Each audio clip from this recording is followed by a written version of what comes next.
Hello and welcome to my channel. I'm Michaela Peters, or Mikaela Peters as they call me in Finland. I'm trying to make a video with the remaining daylight that I have here since this usually tends to be a lot better lighting. And yeah, I guess this is basically sunset now.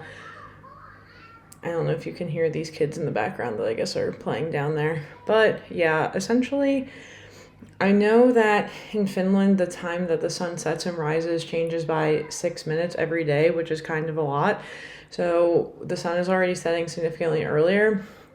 Normally, I like to go watch the sunset, but the problem with watching the sunset this time of year is I get attacked by mosquitoes in the woods, so I'm not really a fan of that. And also, it's way too hot for me to be wearing something that is not revealing a lot of places where bugs could bite me. But anyway, uh, yeah, as I'm looking in the background, I'm like, all these things are out and it's driving me crazy and I really need to put them away and all that stuff. But anyway, I'm trying to think of topics that I think would be interesting for the purpose of growing this channel. And one of the ones that I thought about as I was walking back from the beach today, because I have now decided that this is going to be my hobby until the baby comes out, is talking a little bit about what the experience of being an international person is like living in Finland. And I thought that might be interesting since I understand I already have a lot of support from this channel, for this channel from other Finnish people. And I don't know how interesting it is to people to know what that experience is like, but honestly, that's going to be a little bit about what this channel is about anyway. Like personally, I had been looking for YouTube experiences from international people talking about their birth experience in Finland, and I think I found like two.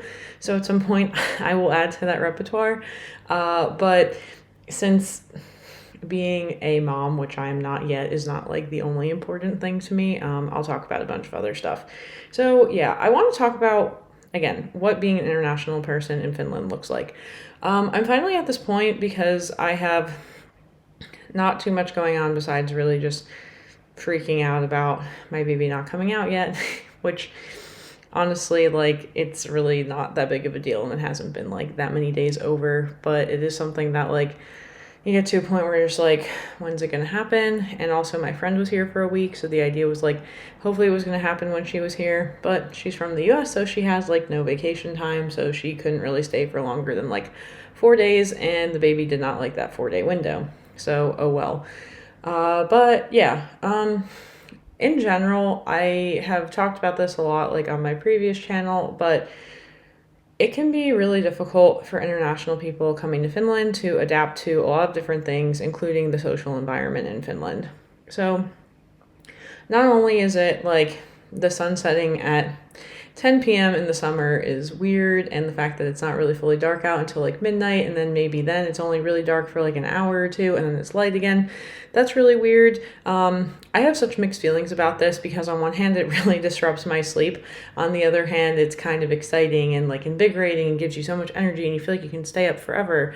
Somebody who was explaining how they had a friend who was Finnish but was like essentially like manic in the summer and then depressive in the winter. And I was like, honestly, I can kind of get behind that. So that was one thing. I think the other thing is just kind of finding people you relate to. I think that international people kind of tend to like gravitate towards each other just due to the fact that they're sort of having this like trauma bonded experience. No, but like this challenging experience together because one of the other things at some point I'll probably talk about is like the job market in Finland. And then it would be kind of interesting if I just did a thing like for funsies where I was sending out a bunch of applications and then trying to see like if I could get anybody to respond to me. I did do that actually for when I was trying to my master's thesis worker position, and maybe I'll make a separate video on that and like what that process looked like. But yeah, like, people who are foreign will search for jobs. It's a lot harder than like in the US where it's like you can just barely speak English sometimes and still get a job just, at a restaurant or something, like being a busser, like clearing tables, and you don't really need to know English.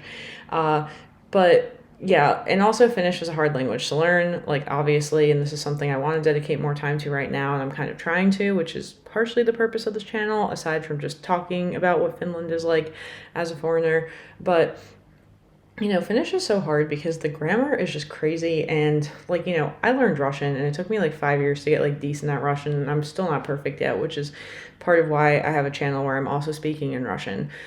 But essentially, like, Finnish is just so hard for so many reasons, aside from the grammar, but also like hearing the double letters is really hard for me still.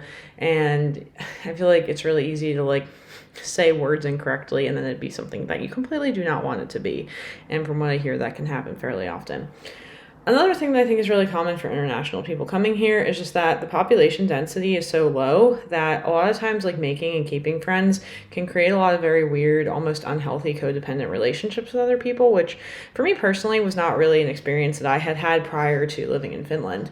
And also, I'm on like a rolling ball right now because this is supposed to like help with going into labor or something. But anyway, I think that, it's like everybody when they first get here kind of has to go through this like really depressing winter phase, and it's like so hard and they're so miserable, and like the only way you can really lighten that load is like try to be friends with somebody and like be there for them and like emotionally support them and let them talk about it. But other than that, it's just sort of this phase that everybody has to go to. And it's like, I promise the winters after that get easier, but like the first winter is always so bad.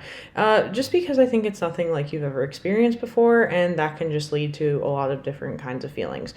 So I would say it's the combination of, trying to find people to relate to. Honestly, we all know that there's unfortunately a lot of prejudice towards foreign people in Finland, so it can be really hard to like make Finnish friends.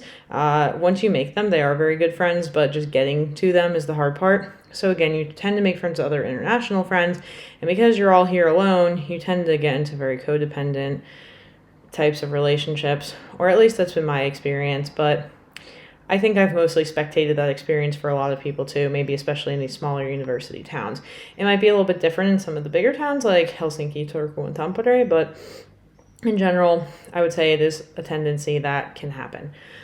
And, going through the hard winter times, and then on top of that, the industry being very limited, which can be especially challenging for people who are coming from countries where obviously the euro to whatever their local currency conversion is not necessarily favorable, because while they may be able to live off of some of their money or savings for a period of time, at some point it gets to be really tricky, and so that's where having a local job can be pretty helpful. Unfortunately, they are few and far between. Usually when people are like, hey, you've been in Lappeenranta for a while, can you tell me how to get a job there? And I'm like, the answer is you don't. It's not impossible, it's just something that I personally am a little bit afraid of doing. I was trying to work at McDonald's at some point, to be honest, and I also talk about this a lot, but the issue is I didn't have enough like availability. Sometimes I still kind of like would like to work there just to get the exposure, but really like to Finnish mostly and just to the Finnish work culture. But I think I'd rather spend time taking those language classes that are designed for foreign people rather than working at McDonald's. And that's also been kind of a goal of mine. I just haven't really been at a point where I felt like I could like handle it without falling asleep because I was doing too many other things in the evenings. That makes it sound bad, but I just mean like basically I was working. But yeah, so I guess that's going to be my brief synopsis of things that I think are challenging for being an international person in Finland. I can tend to get more into this in like some other videos and just expound upon especially like my job, prospects and searches. I was actually wanting to talk more about like, I know sometimes people are really interested in the cost breakdowns between the US and Finland, and I have discussed those also, and maybe I'll bring that to this channel as well. And it's so hard because it's such an apples to oranges comparison. But, in general, I'd say while I have different problems in Finland, the things I really like about Finland mostly come in the sense that I don't necessarily feel as stressed when I'm here. I have some stressors and I have some challenges. They're just significantly different than the ones that I experience in the US, where everything is kind of very like rat race-ish and like grind set and money, and here people are just like chilling. Like I just enjoy going and watching all the people chill. It's very nice. All right, well, that's everything that I have for today, and now I'm probably gonna eat dinner at 10 o'clock at night. Yes, and go to sleep. I'm gonna tell a funny story real quick before I actually do that though. So when I was studying Russian at a 4-year university in the US, the teacher goes around the room and is like, what time do you eat dinner? And I was like, 9 or 10. And she was like, dinner? And I was like, 9 or 10. Like when I get home from the university, that's when I eat my dinner. And she's like, why do you eat dinner so late? You should eat dinner earlier. And I'm like, because that's when I get home. And basically that's my point here is like, I was at the beach until like an ungodly hour because I just felt like it and it was still light out. And now I'm like, now I'll eat something and go to sleep. I mean, I had some snacks at the beach. I think I had like 4 separate meals today. Yeah, that'd be correct. I'm embarrassed to admit what they are. Honestly, one of them was pancakes at my favorite kahvila place in the city center. And then the other one was McDonald's, which you can make all the jokes you want about that. I do not even care. I went to McDonald's to use the bathroom and mooch off their Wi-Fi for a bit. Then I have a prepaid phone, like a cheap person, because I still pay for a US phone bill, which I do use quite a bit still. So, and that's expensive. It's like $45 a month. So yeah, I tend to not have a phone plan here, and basically I just pay for it daily with my prepaid packages. So then I bought one of those, and then I went to the beach, and then I had went to Kmarket and bought another random meal, so now I'm on like my 4th meal of the day. Yeah. Anyway, okay, that's everything, and I'm still here until further notice. Until next time.